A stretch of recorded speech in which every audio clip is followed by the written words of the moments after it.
Kwani sisi wote ambao sisi tumekuwa vaccinated, kuna mtu amekosa kunyamba kwa sababu alikuwa vaccinated? Please, you have had the luxury to have all these documents all this time. Yeah? So really, Lakini kama wewe hujajisajili, haya Kiswahili imenichanganya hapo kidogo. Humble plains of Sugoi to the height of the highest office of the land. William Samoei Ruto's journey is nothing but extraordinary. Born in the modest beginnings, he defied every odd to be the fifth president, shaping his legacy of resilience, ambition, and not forgetting controversy. Welcome back to Mora TV. Ukiongozi tumikia wananchi jema, ukiongozi tumikia wananchi jema, bila kujali misingi yao ya kisiasa. Born on January 21st, 1966 in Kamagut, Uasin Gishu County, to his parents Daniel Cheruiyot and Sarah Cheruiyot, William Samoei Ruto hails from a very humble background, a background that gave birth to his infamous name, Hustler, a name he acquired due to his struggle to see a better day. As a child, he went to school in Kerotet Primary School, then proceeded to Wareng Secondary, then concluded his A-levels in Kapsabet Boys. He later joined the University of Nairobi, where he graduated and acquired a degree in botany and zoology. He acquired a PhD in ecology in the same institution up until this time. William Samoei Ruto was not involved or interested in any politics. Political career. Mr. William Samoei Ruto took a dive in politics in 1992 in the run-up election held that year. He helped found Youth for KANU in 1992 group and highly supported Moi presidential bid of Kenya African National Union, KANU party. His first election was in 1997, where he won MP for Eldoret North and re-elected on the same in 2002. He served as Minister of Home Affairs briefly amid split in KANU over Moi's choosing Uhuru Kenyatta to be the party's presidential candidate in 2002 elections, although he later chose to support his master's choice. But Uhuru later lost the presidential to Mwai Kibaki. He later became KANU Secretary General of KANU in 2005. The same year that referendum was held posed a new constitution. Mr. William Samoei Ruto opposed the constitution and formed an alliance with prominent figures across the political divide to campaign against the new constitution. A move that was a success as the majority of the voters rejected the new document. The following year, 2006, Ruto announced his intentions to run for president, an announcement that wasn't welcomed well by KANU. After the rejection, he sought the nomination of ODM, Orange Democratic Party, but he again lost it to Raila Amolo Odinga. Ruto officially resigned from this seat as Secretary General of KANU in October of 2007. In 2007, a year that left Kenyans scarred, a year that left many homeless, others to their death in the hotly contested December 2007 elections, Ruto, now a part of ODM, supported Odinga in his bid to remove Moi Kibaki from his high table. Although provisional results showed the victory of Raila, official results showed Moi Kibaki as the winner, but by a narrow margin. These results were rejected by Raila and international observers, and protests began and Kenya was slowly burning to the ground. These protests showcased the Kenyan tribal lines, the very lines that the clashes were concentrated on, the most affected being the Kalenjins, Ruto's group, Kikuyu, Kibaki's group, Luo, Raila's group. These groups were victims as well as perpetrators. More than 1,000 people died, leaving 600,000 displaced during that period of total unrest. Efforts of mediation that took months halted the violence of 2000 April. A coalition was created where Kibaki remained president and Raila held a newly created post of prime minister. Ruto was appointed for 2 portfolios, namely agriculture and higher education, as well as retaining his MP for Eldoret North seat.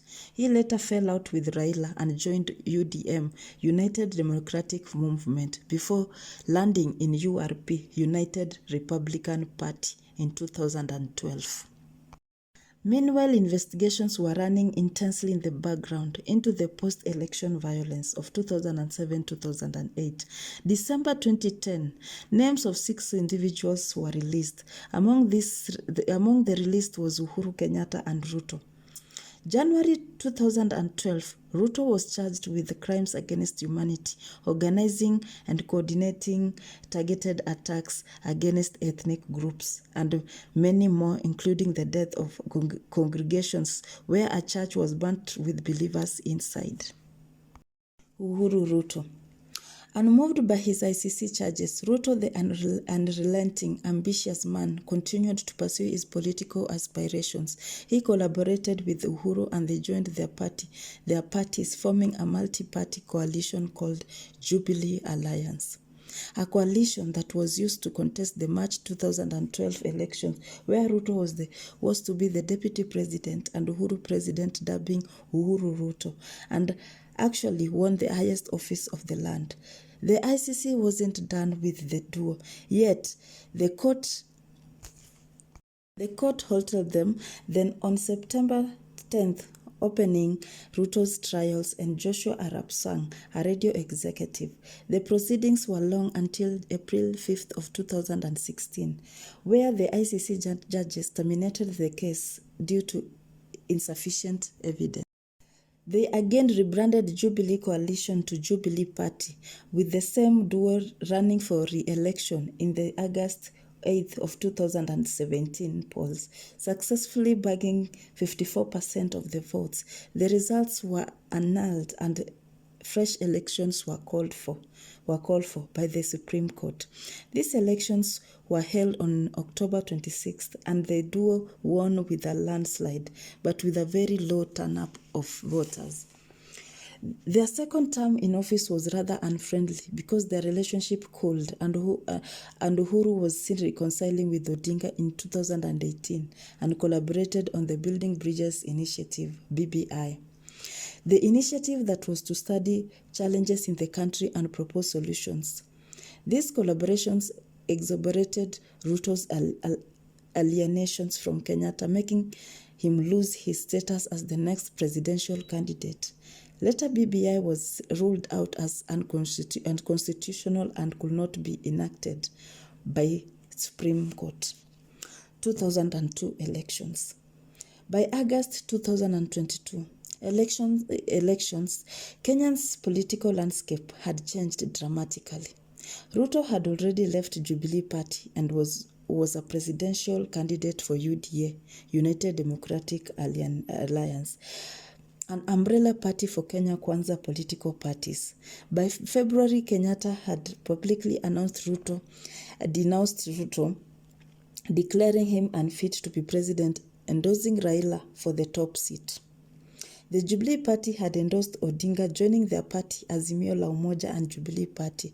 Ruto termed their collaboration as dynasties due to their background. He later won the election though marred with a lot of hitches and uncertainties, as 4 of the 7 electoral commissioners had disagreed with the results. Neither did Raila agree with the results. Raila disputed the results in court, but court upheld the results, saying Raila lacked credible evidence of fraud. Ruto was inaugurated as president on September 13th of 2022. President Ruto. His tenure as president has been marred with a lot of uncertainties and occurrences, from taxes hitting the rooftop to extrajudicial killings to pathological lies, stalled projects, failed promises, corruption at its peak, and Kenyans are wallowing in poverty. Mr. William Samoei Ruto's presidential journey has been one hell of a journey, because we've seen people dying, we've seen people being thrown in quarry, we've seen people being carried away with rain, we've seen a lot of things when this guy is on there. When we speak about extrajudicial killings, we speak about abductions, we speak about stalled projects, we speak about our loved ones just disappearing into thin air without knowing where they are. You remember the people in Kware? We don't even know who they were, where they came from, who killed them. You see, our family members were swept away with rains. Mr. President never said anything. Mr. President has borrowed money all over the world without anything to show for it. Mr. President actually was the first president who actually impeached his deputy, and he actually made sure that this guy was out of office.